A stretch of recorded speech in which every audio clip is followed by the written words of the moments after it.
ഉള്ളവരെ ഞാനിപ്പോൾ സംസാരിക്കുന്നത് ജസ്ന സലീം എന്ന് പറയുന്ന ഒരു കുട്ടിയെ കുറിച്ചാണ്. ഈ കുട്ടി സോഷ്യൽ മീഡിയയിൽ കുറെ നാളുകളായി ഏറ്റുകൊണ്ടിരിക്കുന്ന സൈബർ അറ്റാക്കുകളെ കുറിച്ചും അതേപോലെ തന്നെ കൃഷ്ണന്റെ മനോഹരമായ ചിത്രങ്ങൾ വരച്ചതിനാണ് ഈ കുട്ടി ഇപ്പോഴും സോഷ്യൽ മീഡിയയിൽ ഒരുപാട് സൈബർ അറ്റാക്കുകൾ ഏറ്റുകൊണ്ടിരിക്കുന്നത്. ഈ കുട്ടിയെ കുറിച്ചൊരു ചെറിയൊരു വീഡിയോ ഇപ്പൊ ഈ ഇടയ്ക്ക് ഒരു ചാനലിന് കൊടുത്ത ഇന്റർവ്യൂവിനെ കുറിച്ചൊരു ചെറിയൊരു വീഡിയോ ഞാൻ ഇപ്പൊ ഇവിടെ കാണിക്കാം. മറന്ന് ജീവിക്കാൻ ശ്രമിച്ചിട്ടും ഒരൊറ്റ നടന്ന് ഉപദ്രവിക്കാണ്. ഇതിനൊക്കെ ഞാൻ പോയി പറയാം, പടച്ചോൻ എന്ന് പറയുന്ന ഒരു വ്യക്തി ഉണ്ടെങ്കിൽ ഇതിനൊക്കെ കാരണമായത് ആ മുജീബ് എന്ന് പറയുന്ന ഒരു ഉസ്താദാണ്. മുജീബ് ഇതിനോട് പടച്ചോൻ ഇത് ചോദിച്ചിട്ടില്ലെങ്കിൽ പടച്ചോൻ ഇല്ലാതെ തന്നെ ഞാൻ വിശ്വസിക്കും. കാരണം എന്റെ കുട്ടീന്റെ ഒരു ആവശ്യത്തിനാണ് ഇവനെ എനിക്ക് പരിചയപ്പെടേണ്ടി വന്നത്. അതേപോലെ ഞാൻ സമൂഹ മാധ്യമങ്ങളിൽ പല പ്രാവശ്യവും വന്നിട്ടുണ്ട്. എന്റെ സഹോദരൻ എന്നോട് വേശ്യാവൃത്തിക്ക് ഇറങ്ങിക്കോ എന്ന് പറഞ്ഞിട്ടുണ്ട്.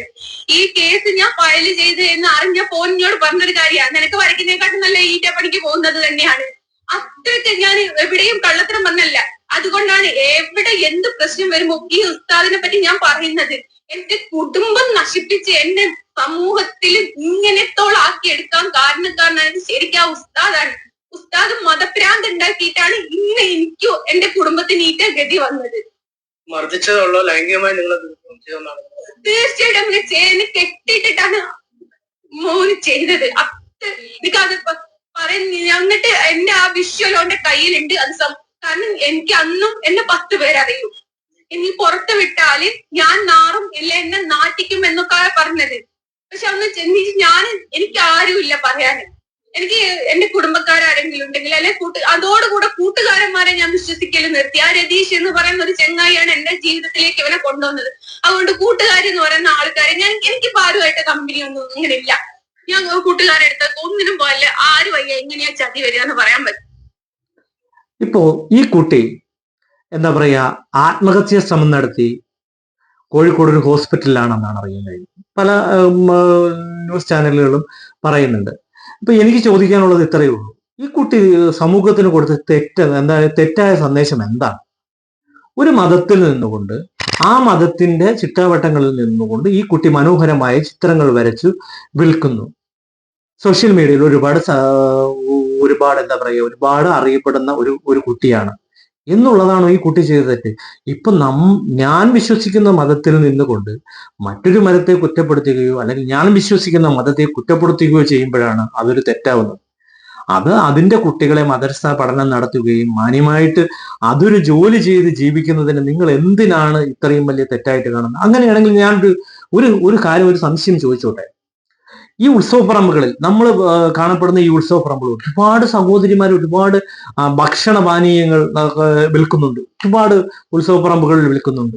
ഇതെല്ലാം എല്ലാവരും മേടിച്ച് കഴിക്കുന്നുണ്ട്. ഇവരാരെങ്കിലും ചെന്ന് ഇതിനെ ആരെങ്കിലും എതിർക്കുന്നുണ്ടോ? ഇതിനെ എതിർക്കാൻ നിങ്ങൾ ആരും വരാത്തത് എന്താ?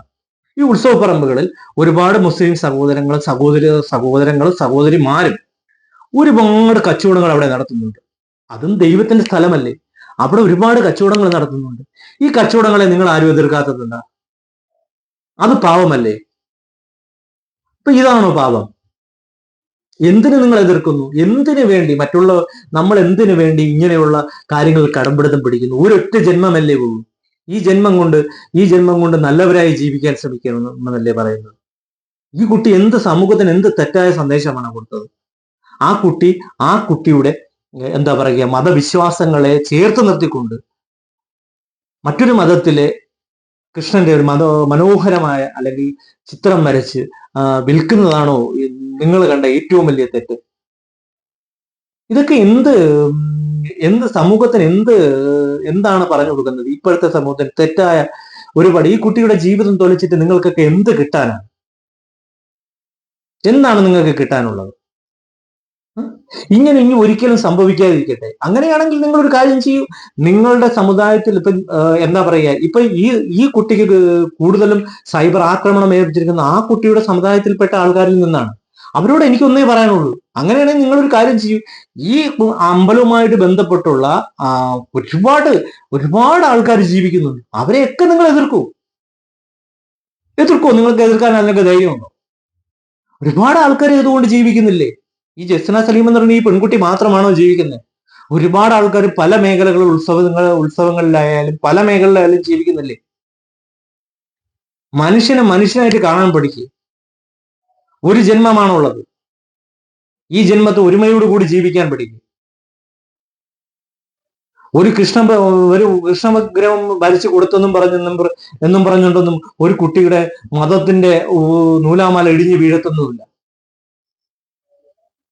വാശി കൊണ്ട് അങ്ങോട്ടും ഇങ്ങോട്ടും എന്തെങ്കിലും വിഷയമുണ്ടായി കഴിഞ്ഞാൽ അതുകൊണ്ടുണ്ടാവുന്നത് പല ജീവനുകൾ. ഇന്നിപ്പോ ഈ കുട്ടി മരിച്ചു കഴിഞ്ഞാൽ നിങ്ങൾക്കാർക്കും ഒരു വിഷമവും തോന്നില്ല. അങ്ങനെയാണെങ്കിൽ ഞാൻ ഇത്ര എനിക്ക് ചോദിക്കാനുള്ളൂ, ഒരൊറ്റ കാര്യം നിങ്ങളോട് എനിക്ക് ചോദിക്കാനുള്ളൂ. നിങ്ങൾ എന്തുകൊണ്ട് ഈ കാണുന്ന പല ദേവാലയങ്ങളിലും കച്ചവടം നടത്തുന്ന ഒരുപാട് മുസ്ലിം സഹോദരങ്ങളും സഹോദരി ഇവരാരെയും നിങ്ങൾ എതിർക്കുന്നില്ലല്ലോ? എന്തുകൊണ്ട് അങ്ങനെ സംഭവിക്കുന്നില്ല? എന്തുകൊണ്ട് അങ്ങനെ ചെയ്യുന്നില്ല? എല്ലാവരും ഒരേപോലെയാണ്. മനുഷ്യരെല്ലാവരും ഒരേപോലെയാണ്.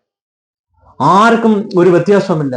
എല്ലാവരുടെ എന്താ പറയുക, ആരുടെ കൈയെടുത്ത് നോക്കിയാലും ഒരേ കളറുള്ള ചോരയാണ് വരുന്നത്. ആർക്കും ഒരു വ്യത്യാസവും വരുന്നില്ല. പിന്നെ എന്തിനു വേണ്ടിയാണ് ഈ ഇത്രയും നീചമായ രീതിയിലുള്ള എന്താ പറയുക സൈബർ അറ്റാക്കുകൾ ഉണ്ടാക്കുന്നത്? ആർക്ക് വേണ്ടിയാണ്? ഒരു ജന്മമാണുള്ളത്. ആ ജന്മത്ത് ആരോടും വ്യക്തിവിരോധമോ ഒന്നുമില്ലാതെ സ്വന്തം സഹോദരങ്ങളെ കണക്ക് മനുഷ്യരായിട്ട് ജീവിക്കാൻ പഠിക്കും. ഒരാളിന്റെ ജീവിതം നശിപ്പിച്ചിട്ട് നിങ്ങൾക്ക് എന്ത് കിട്ടാനാണ്? കഷ്ടം തന്നെ.